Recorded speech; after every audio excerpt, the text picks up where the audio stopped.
이번 주는 대림에 대한 기대감이 최고조로 이르는 기간입니다. 더 이상 대림에 대한 기대감을 키울 이제는 시간이 없어요. 여러분, 이번 대림절 넷째 주일을 맞이하면서 성탄절까지 이 3일은 그야말로 구세주 되신 예수님이 이 땅에 오셔서 온 인류에게 가장 기쁜 소식을 전해준 성탄의 크라이막스가 이번 넷째 주간에 있는 줄 믿으시고, 이 내림절 넷째 주간의 성탄절까지 여러분의 마음속에, 심령 속에, 삶 속에 예수님에 대한 그 기대감이 차고 넘치게 되시기를 주님의 이름으로 축복합니다. 차고 넘치는 만큼 하늘복이 임할 것이고 땅의 복도 임할 거예요.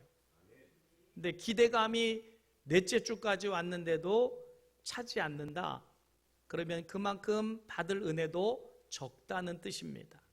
그러니 예수님이 이 땅에 오시는 그 오심의 기대감으로 가득 넘치도록 채워주시기를 주님의 이름으로 축복합니다. 유대인들의 메시아에 대한 기대감은 특별합니다. 이것을 소위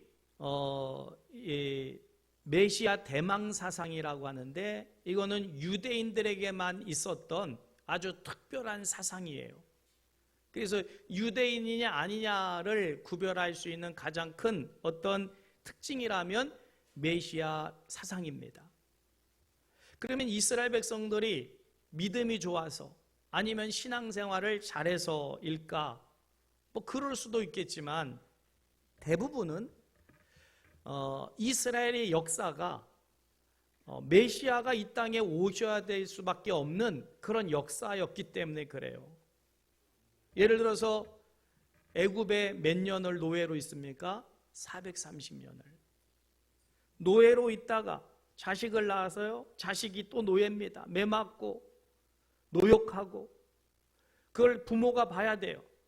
그 자식이 또 결혼해서 자식을 낳으면 손자가 또 역시 노예예요.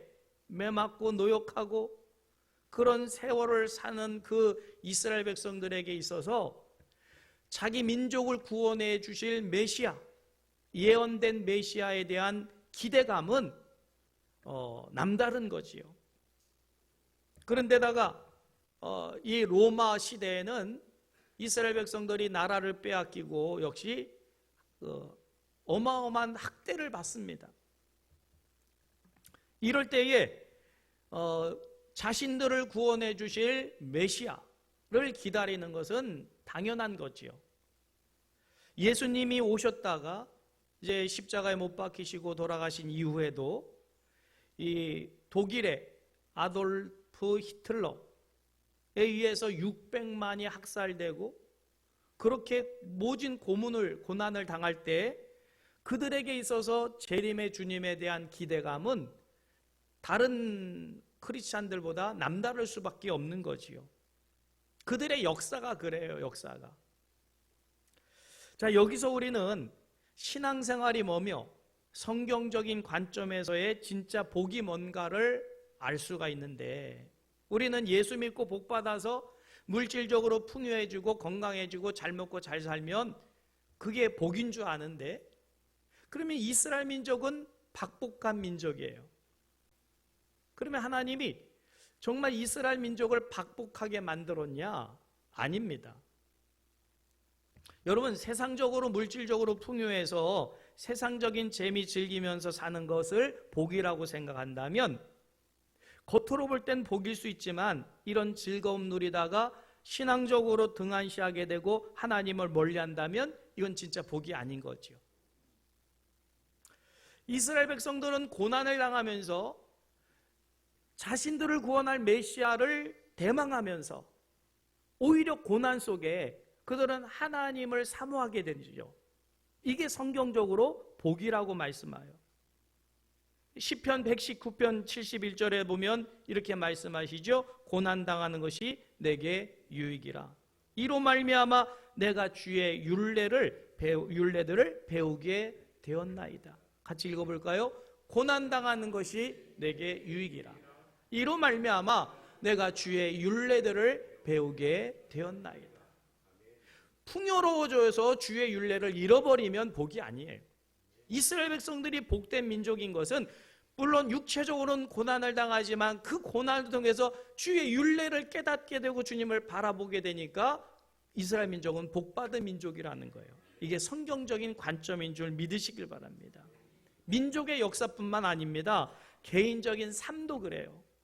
여러분, 예수 믿으면서 너무 편안한 예수 믿으려고 하지 말고 때로는 적당한 고난이 있음으로 인해서 내가 하나님을 떠나지 않게 하옵소서, 이게 더 복된 줄 믿으시길 바랍니다.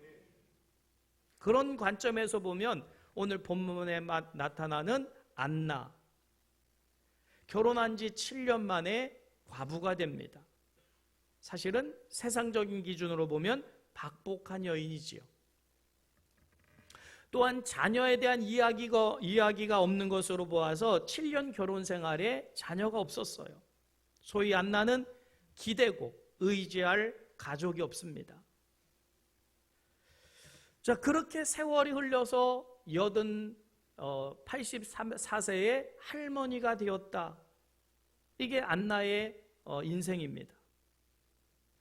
자, 그러면 이 여인은 복된 여인이 아니지요. 그러나 성경적으로 보면 이 여인은 마리아 다음에 가장 복된 여인이 됩니다. 성경은 이 여인을, 안나를 선지자로 소개하면서 누가복음 오늘 본문 말씀 36절입니다. 같이 읽어볼까요? 또 아셀 지파 마누엘의 딸 안나라 하는 선지자가 있어 나이가 매우 많았더라. 그가 결혼한 후 7해 동안 남편과 함께 살다가 과부가 되고 84세가 되었다. 이 여인이 지금 박복하다는 것을 성경은 지금 밝혀주고 있는 건가요? 아닙니다. 정반대입니다. 오히려 이 여인은 가장 복된 여인이 되었다라는 것을 말씀하고자 함이에요. 자, 여기서 아셀 지파의 여인이었다 이렇게 소개합니다. 그러면 아셀 지파는 어떤 지파일까요? 성경에 신명기 33장 24절에 아셀 지파에 대해서 말씀하고 있어요. 아셀에 대하여는 일러스되 아셀은 아들들 중에 더 복을 받으며 그의 형제에게 기쁨이 되며 그의 발이 기름에 잠길지로다. 같이 읽어볼까요? 아셀에 대하여서는 일러스되 아셀은 아들들 중에 더 복을 받으며 그의 형제들에게 기쁨이 되며 그의 발이 기름에 잠길지로다. 자, 다른 형제들보다 월등하다는 거예요? 비슷하다는 거예요? 못하다는 거예요? 월등하다는 거예요. 얼마나 월등하냐면 그의 밭의 기름이 그의 발이 기름에 잠길 정도다. 여러분, 기름은 어떻게 먹는 겁니까? 어떻게 사용하는 거죠? 짜서 그걸 입에 넣고 먹는 거지. 음식에 조금씩 넣어서 먹을 만큼 귀한 거지. 그리고 좀 많다면 이제 얼굴에 바르기도 하고 그럴 수 있겠지만 발을 담글 정도라고 하면 복을 받은 그런 지파임을 알게 됩니다. 자, 이렇게 신명기 33장의 아셀 지파에 대해서 기록하고 있는데 성경의 마지막이 되는 요한계시록 7장 4절에도 아셀 지파에 대한 이야기가 나와요. 같이 띄워주세요. 읽을까요? 아셀 지파 중에 1만 2천이요 납달리 지파 중에 1만 2천이요 므낫세 지파 중에 1만 2천이요. 그래서 구원받는 자 14만 4천 중에 1만 2천 명이 포함이 됐다라고 해서 복을 받은 지파임을 성경은 말씀하고 있습니다. 자, 그런 복된 지파 속에 계보 속에서 태어났는데, 그러면 이 여인의 아버지는 누구라고요? 마누엘이었다라고 성경은 소개합니다. 이 마누엘이라고 하는 이름이 범상치가 않은 이름입니다. 뜻은 하나님의 얼굴이란 뜻이에요. 여러분, 이름이 하나님과 연관된 이름은 범상치 않은 이름이지요. 즉 이 이름이 붙여진 이유는 이 아버지가, 안나의 아버지가 평소에 하나님의 뜻을 잘 알고 있었던 사람이었기에 이런 이름이 붙여졌던 것이고, 그의 딸로 자란 안나 역시 어렸을 때부터 아버지의 영향력으로 하나님의 뜻을 잘 분별하며 헤아리며 사는 그런 여인이었다는 사실을 알게 됩니다. 자, 그리고 지금 뭐라고 말해요? 선지자라고 말하는 것을 봐서, 그러면 과부가 되었을 때 재혼을 할 수 없는 상황이기 때문에 지금 또 살 곳이 없어서 성전에 들어온 게 아닙니다. 그 여인은 이미 어렸을 때부터 하나님과의 관계된 그런 삶을 살면서, 물론 남편하고는 7년밖에 행복하게 지내지 못했지만 그렇게 인생의 불행이 찾아왔을 때 이 여인은 성전으로 들어갔다, 이렇게 이해가 될 수 있지요. 자, 그리고 이제 84세가 됐을 때 이 땅에 태어나신 메시아 예수님을 영접함으로 그 여인은 평생 기다려오던 예수님을 만나는 놀라운 축복을 받은 여인으로 기록되기 위해서 오늘 본문 말씀이 기록된 거예요. 38절 말씀 같이 읽을까요? 마침 이때에 나와서 하나님께 감사하고 예루살렘의 속량을 바라는 모든 사람에게 그에 대하여 말하니라. 그가 누구예요? 예수님에 대하여 말하였다. 여러분, 평생을 기다리던 예수님이 태어나셨어요. 그러면 유대의 그 율법에 의해서 남자 아기는 8일 만에 할례를 받게 됩니다. 예수님도 낳은 지 8일 만에 할례를 받기 위해서 예루살렘 성전에 들어오게 됐지요. 그때 안나가 그 아기를 보게 된 거예요. 아기를 보는 순간 이 아기가 그렇게도 하나님께서 말씀하고 예언하던 메시아임을 한눈에 알아보고 하나님께 감사하고 이제 예루살렘의 모든 것이 속량되며 이제 그렇게도 기다리던 메시아가 왔음을 선포했다는 거예요. 놀라운 일입니다. 어떻게 이 여인이 이런 진리에 대한 해안을 갖게 됐을까입니다. 물론 성령께서 알게 하신 것도 있지만 이 여인이 얼마나 메시아에 대한 것들을 마음적으로든 또 아니면 영적으로든 그것을 사모했으면 예수님의 어린 예수님을 보자마자 이분이 메시아로 오신 예수님을 단박에 알아볼 수 있는 진리에 대한 해안은 저절로 그냥 생긴 게 아니에요. 일시적으로 뭔가 그런 해안을 갖게 된 원인이 있다는 거죠. 그 원인 세 가지를 살펴보면서 우리도 안나와 같은 구세주 되신 예수님을 대망하는 귀한 대림절을 지내고 우리 주님을 영접하고 맞이하는 귀한 은혜를 누리시기를 주님의 이름으로 축복합니다. 첫째, 이 안나는 성전 중심의 삶을 살았다라고 성경이 말씀합니다. 37절 같이 읽겠습니다. 과부가 되고 84세가 되었더라.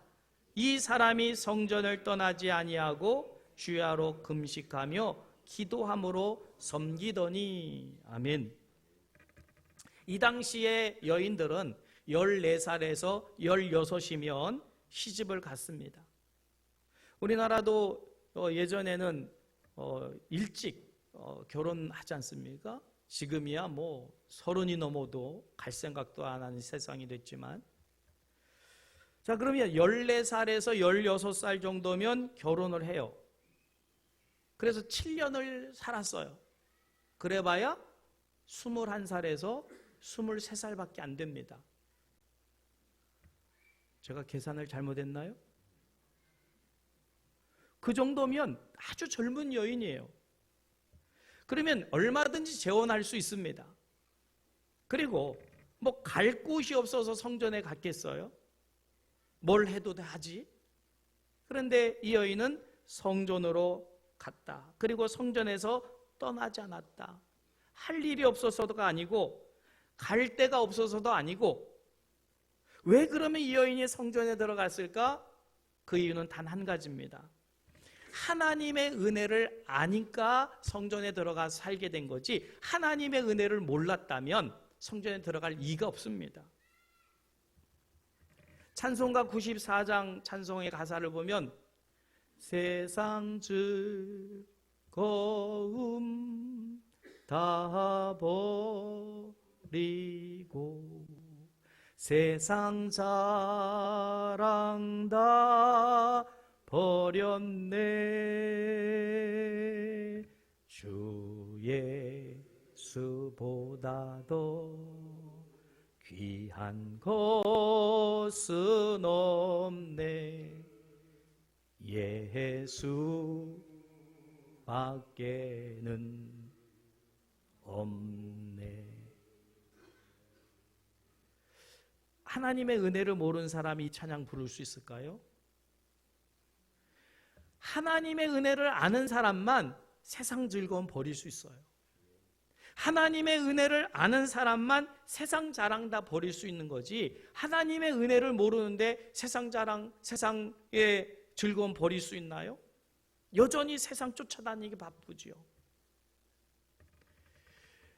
여러분, 사람 쫓아다니는 사람 얼마나 많은지 몰라요. 명예 쫓아다니는 사람 얼마나 많은지 몰라요. 또 물질 쫓아다니는 사람 얼마나 많은지 몰라요. 그런 사람들이 성전에 와서 머물 수 있을까요? 그 시간에 나가서 돈 벌어야죠. 그 시간에 나가서 힘 있는 사람 만나고 자기에게 유익되는 사람 만나려고 성전에 머물질 않아요.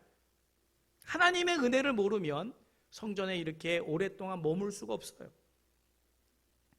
이 안나는 우리가 짧은 구절이라 다 우리가 느낌을 가질 수는 없지만, 결혼 생활에 실패했을 때 이 여인은 내가 진짜 나머지 인생을 내가 살아가는데 내게는 주 예수 그리스도밖에 없겠구나, 하나님밖에 없겠구나 하는 하나님의 은혜를 아니까 성전에 들어간 거지요. 그냥 들어가게 된 게 아니라는 거예요. 그러면 과연 우리는 똑같은 하나님을 신앙하고 있고 이제 만날 예수님을 만나게 되는데, 과연 나는 안나처럼 세상 즐거움 예수님 때문에 버릴 수 있으며 세상 자랑 포기할 수 있을까? 쉬운 게 아니지요. 여러분, 사도 바울도 동일한 비슷한 고백을 했어요. 빌립보서 3장 8절 말씀 띄워주세요. 같이 읽을까요? 또한 모든 것을 해로 여김은 내 주 그리스도를, 그래서 예수를 아는 지식이 가장 고상하기 때문이라. 내가 그를 위하여 모든 것을 잃어버리고 배설물로 여김은 그리스도를 얻고 그 안에서 발견되려 함이니 그랬어요. 누가 저런 고백을 해요? 하나님의 은혜를 모르면 저런 고백할 수가 없습니다. 여러분, 오늘도 이렇게 성전에 나올 수 있는 것은 하나님의 은혜를, 사랑을 그나마도 아니까 나오는 거지요. 모르는 분은 지금 세상 쫓아가서 지금 돈 쫓아가고 사람 쫓아가고 있을 거예요. 물고기가 물을 떠나서 살 수 없는 것처럼 우리 성도는 성전을 떠나서는 살 수 없는 존재임을 깨닫기를 주님의 이름 축복합니다. 그래서 성전에 머물러 있다 보니까 선지자도 된 것이지. 여러분, 그래서 우리가 이 안나를 통해서 배울 수 있는 것은, 과연 예수 믿으면서 세상 중심의 삶에서 성전 중심의 삶으로 나는 얼마나 바뀌어지고 있는가.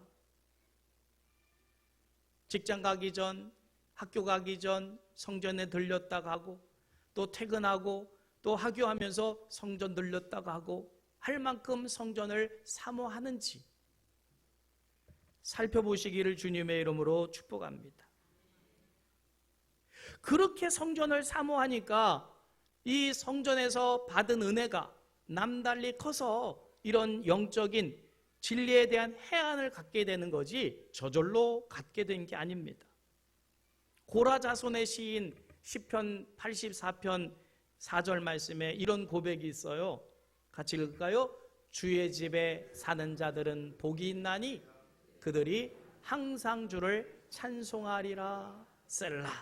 셀라는 감탄입니다. 여러분, 주의 집에 사는 게 화려할까요? 주의 집에 사는데 세상 즐거움이 있나요?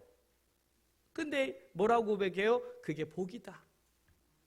여러분, 정말 세상에서 화려함 속에 머물러 있는 것보다 주님의 전에 찾아 나올 때 마음이 즐겁고 편하고 기쁘다면 그건 복된 거예요. 복을 받으신 거지요. 이어서 84편 10절 이렇게 고백하고 있지요.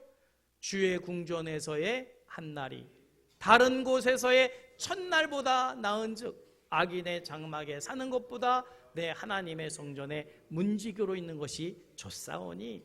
할렐루야. 이런 고백을 하며 살아갈 수 있다면 우리는 세상적인 지식은 좀 적더라도 하나님의 뜻을 아는 지식은, 진리에 대한 이해는 훨씬 더 탁월해질 줄 믿으시길 주님의 이름으로 축복합니다.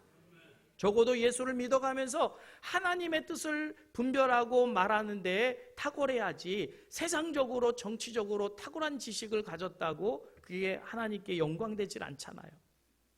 세상적으로는 좀 덜해도 우리는 하나님을 아는 지혜, 84세의 여인이 이런 해안을 갖게 된 것은 성전에 그만큼 머물러 있었기 때문인 줄 믿으시길 바랍니다.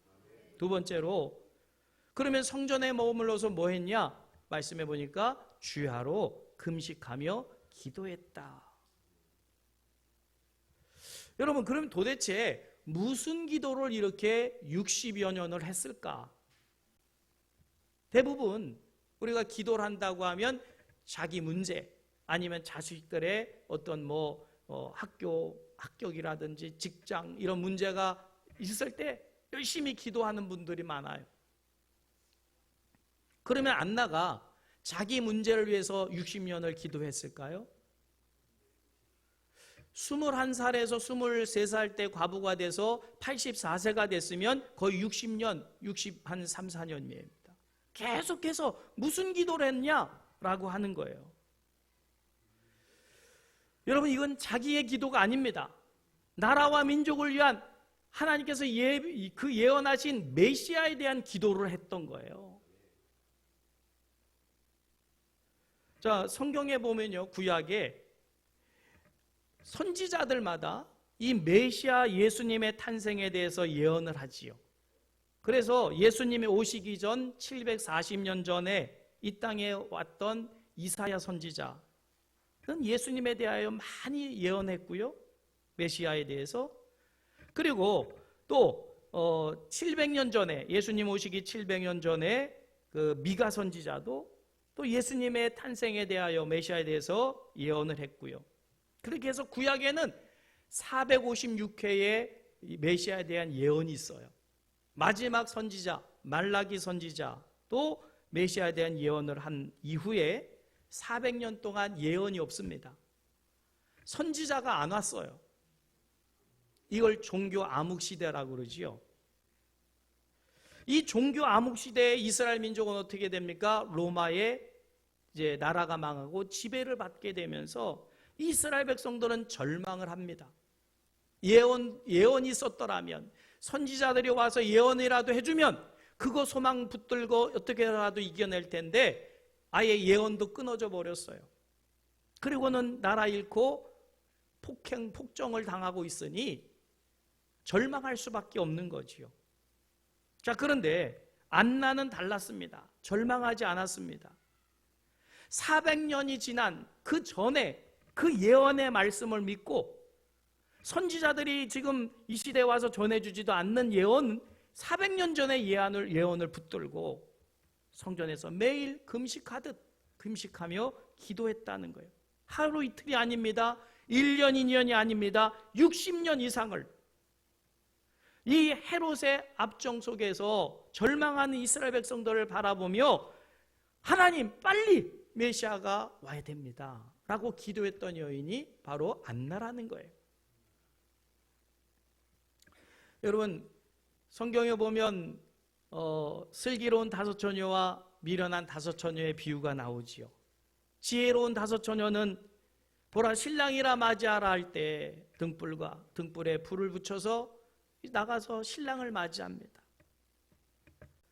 그런데 미련한 다섯 처녀들은 뭐가 없었어요? 등은 있었는데 기름이 없었어요. 등은 준비해놨으니까 기름은 언제든지 사오면 되겠지라고 안일하게 생각하다가 보라 신랑이라 맞이하라 할 때 황급히 기름을 구워달라고 하니까 그 지혜로운 다섯 처녀가 뭐라고요? 우리 쓸기도 부족하니 차라리 가서 사오는 게 낫지 않겠냐라고 등불을 들고 나갈 때 이 여인들은 등만 있었기 때문에 신랑을 맞이할 수 없었다는 거예요. 여러분, 혹시 우리가 예수를 믿는다는 것은 등을 준비한 상태일 수 있지만 성령을 받지 못하면 기름이 없는 상태와 같을 수 있어요. 안나는 등도 있었지만 성령의 기름 부으심이 충만했기 때문에 예수님이 그 할례를 받으러 올 때 한눈에 예수님임을 알아보게 된 줄 믿으시길 바랍니다.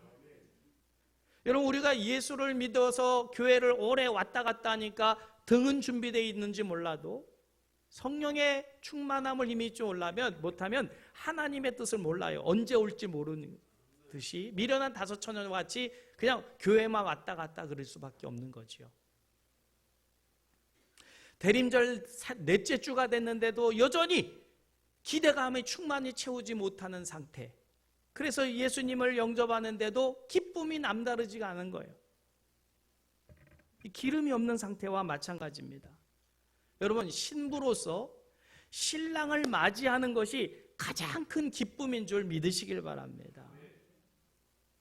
요즘 세상은 결혼식장까지 가봐야 한다면서요. 깨질 수 있대요.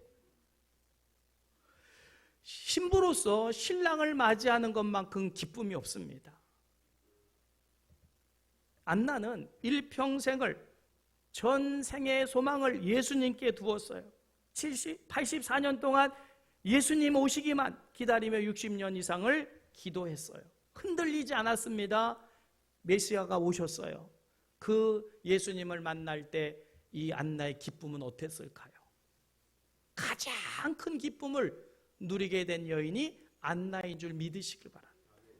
그만큼 사모했기 때문에, 그만큼 대망했기 때문에, 그만큼 큰 은혜와 복이 넘친 줄 믿으시기를 바랍니다. 그래서 가장 거룩한 아름다운 신부로 메시아를 맞이한 여인이 안나임을 믿으시고, 우리도 이 대림절 넷째 주간에 예수님을 대망하다가 그 주님을 누구보다도 기쁘게 맞이하는 거룩한 신부와 같은 기쁨을 누리시기를 바랍니다. 마지막으로 그렇게 만났을 때 그 기쁨을 주체할 수가 없어서 어떻게 했다고요? 나가서 지금 압제당하고 괴로워하고 소망을 잃어버리고 절망하는 사람들에게 전해줬다 그 말이지요. 38절 말씀 같이 읽을까요? 마침 이때에 나와서 하나님께 감사하고 예루살렘의 속량을 바라는 모든 사람에게 그에 대하여 말하니라. 할렐루야. 여러분, 이 세상의 가장 큰 소식은 죄로 멸망당할 인생을 구원하러 오신 예수님의 소식이야말로 온 인류에게 전파될 가장 귀한 기쁨의 소식인 줄 믿으시길 바랍니다. 그러면 그 소식을 나만 누릴 게 아니고 나가서 전해야지요. 요즘 너무나도 안타까운 것은 캐롤도 이제 저작권 문제 때문에 거리마다 상점마다 틀질 않고요. 또 화려함도 이제는 많이 사라지고 있어요. 여러분, 성탄이 자꾸만 이렇게 의미가 사라지고 있는 이 시대에 우리도 같이 편승해서 크리스마스에 대한 기대감을 우리가 없앨 거냐? 지워버릴 거냐? 아니지요. 이러면 이럴수록 더 우리는 내가 만난 예수 그리스도의 그 성탄의 기쁨의 소식을 널리 전할 수 있기를 주님의 이름으로 축복합니다. 평강의 왕이 오셨습니다. 여러분의 삶의 문제를 해결할 구세주가 오셨습니다. 여러분의 육신의 질병도 영적인 또 마음의 병도 치유하실 예수님이 오셨습니다. 전파하는 귀한 복된 대림절 기간과 성탄절이 되시기를 주님의 이름으로 축복합니다.